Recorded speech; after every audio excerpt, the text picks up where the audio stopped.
So, my people, what is really happening between Rufai Oseni and the Minister of Works, David Umahi, is something that has been catching everyone's attention this week. Many of you might have seen clips online showing that serious conversation they had on live television. It was not a small talk at all. It was a real back and forth about the Lagos-Calabar Coastal Road project, and the way it happened made a lot of people stop and listen. Please, before we go deeper, if you're watching this video now, kindly like this video and subscribe to the channel, because what we are breaking down today is full of details that you should not miss.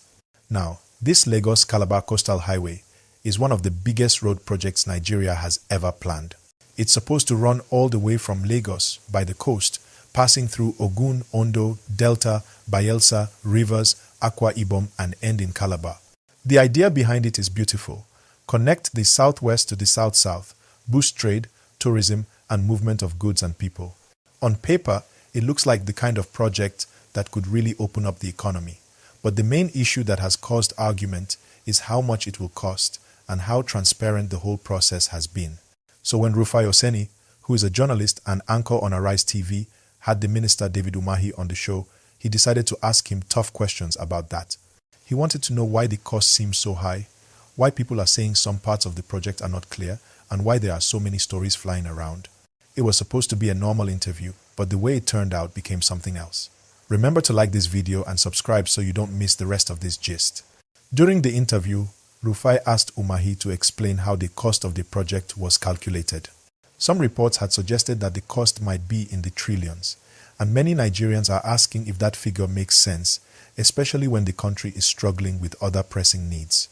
The minister responded firmly, defending the project. He said the cost is justified, that the engineering work, land reclamation, and coastal protection all make it expensive. But Rufai didn't stop there. He kept asking, pressing for more clarity, asking for exact figures and documents. That is when the conversation started heating up. The minister then got defensive. At one point, he told Rufai something that made headlines. "You are too small for me to report you to the president." That line immediately went viral.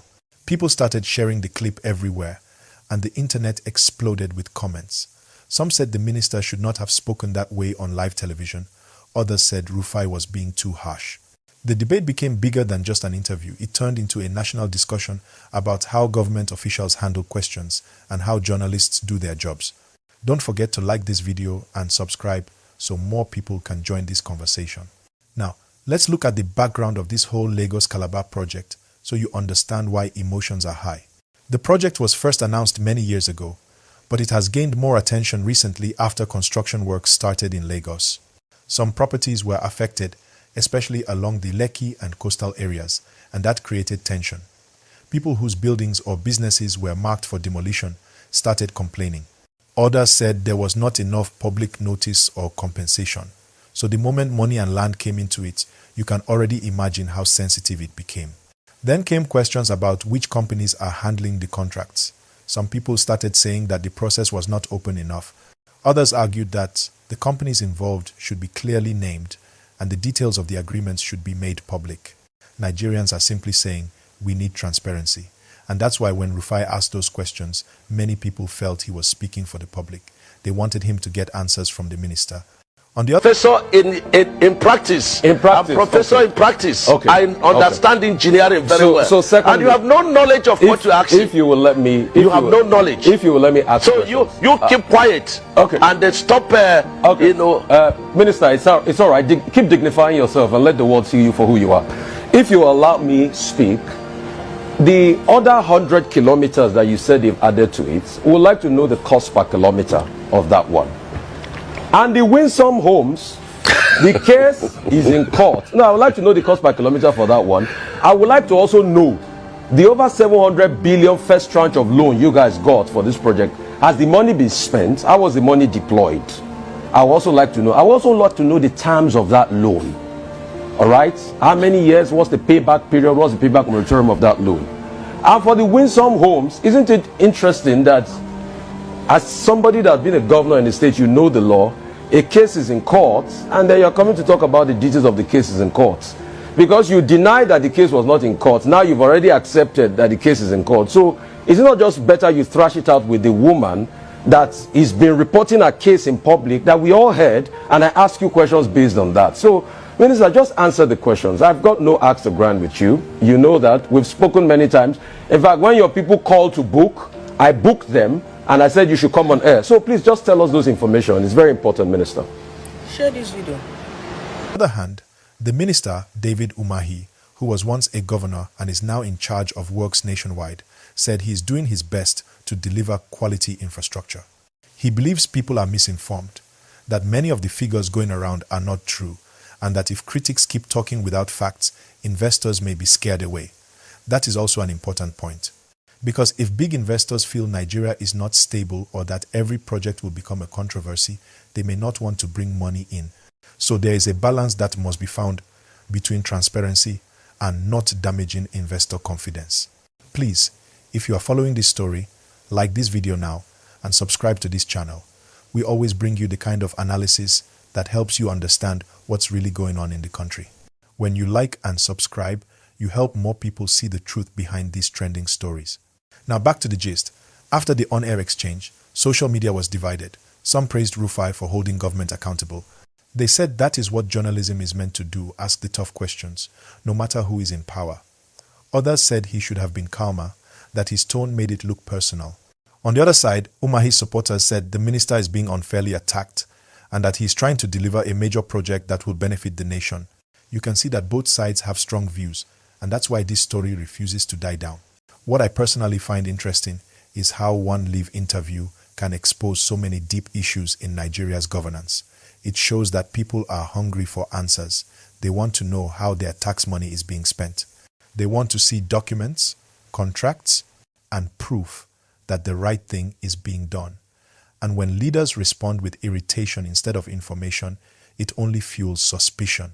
That's why this case has become a teaching moment for everyone, government, media, and the public alike. Also, this story has brought back memories of other big projects in Nigeria that started with excitement but later faced problems because of cost, corruption, or poor management. People are saying, we don't want this Lagos-Calabar road to end up the same way. That's why they are watching closely, and every new statement or interview becomes a major talking point. Again, make sure you like this video right now if you're enjoying this breakdown, and subscribe because we have more updates coming your way soon. Even former leaders have commented on this project before, saying the cost is too high and that Nigeria should be careful not to waste resources. Those comments added more pressure on the current government to show evidence that everything is in order. The truth is, Nigerians have seen too many projects start and never finish, or finish halfway with poor quality. So people are right to demand accountability. And that is exactly what Rufai was trying to push for during that interview. After the clash, the ministry came out again to say that the project will continue, that the process is legal and transparent, and that the coastal road will be a pride for Nigeria when completed. They also said the plan will create jobs, improve coastal transport, and open up tourism. That part gives hope if done well. The road could truly help millions. But if not managed properly, it could become another expensive story. Please, if you're watching right now, don't forget to like this video and subscribe. It helps the channel grow, and it shows that you value honest conversation. Because what we do here is not just to gossip, it's to bring awareness and make sure everyone understands what is happening in our country. At the end of the day, this whole situation reminds us that communication is key. When leaders explain clearly, citizens listen better, and when journalists report respectfully but fearlessly, everyone benefits. We need that balance in Nigeria today. We need leaders who don't get angry at questions, and journalists who remain focused and professional no matter how tense things get. Now, let's talk about what people are saying online after all this. Many social media users are calling for full transparency. They want the ministry to publish every detail about the project, how much each kilometer costs, which contractors are involved, how funds are released, and how affected people will be compensated. Some people are even tagging anti-corruption agencies, asking them to look into the contracts. Whether or not those calls will lead to official investigations, time will tell. But what's clear is that this conversation has forced everyone to pay attention to how public projects are managed. Remember again, my people, as you listen to this gist, like the video and subscribe. Your support is what helps me bring you more of these updates, where we break down the truth in a way everyone can understand.